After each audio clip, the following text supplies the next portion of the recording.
Today we're going to talk about 4 things that I think should be a part of every tiny house design. I'm Craig, and if you're new to my channel, I live in this tiny house here in Washington State. My channel showcases my tiny house, setting up our homestead property, and some of the other tinker projects that we work on. Having lived in a tiny house for a while, there's a few things I wish I would have designed for from the beginning.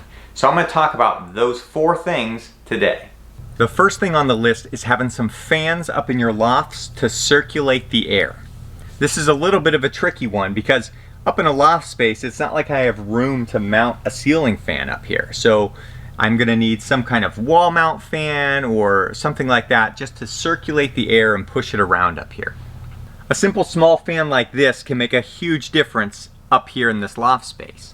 Probably most important with this is that if you don't have some kind of window or skylight that's up at the top to vent air out and someone farts, there's nowhere for that fart to escape. It just lingers and lingers until you pretty much breathe it all in. So you probably just want to get the fan. They're like 20 bucks and it'll probably save your relationship.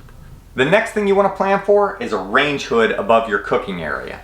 Moisture is such an issue with tiny houses and can cause all kinds of problems. So getting moisture out of here when you're cooking is essential. One of the big mistakes I made when I first built this place was that my range hood didn't vent to the outside. There was actually a stud in place right where the vent would need to go out to the outside of my building. I did some other videos on my channel where I was melting candle wax to make some candles, and boiling the water on my stove just made the walls in here just sweat because this wasn't properly venting to the outside.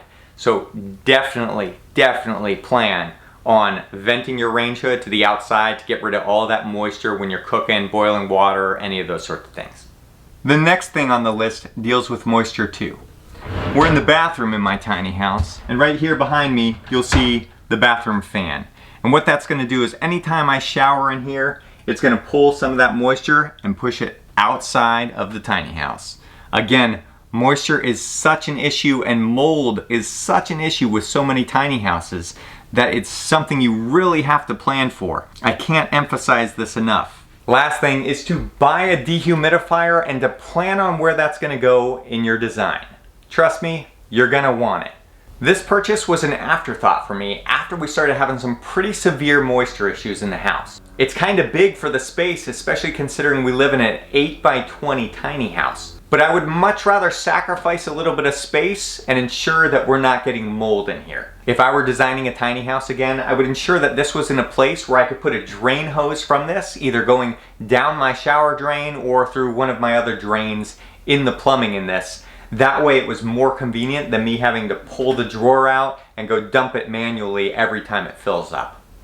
I hope you found this video helpful. Be sure to give it a thumbs up and don't forget to subscribe to my channel for more content like this.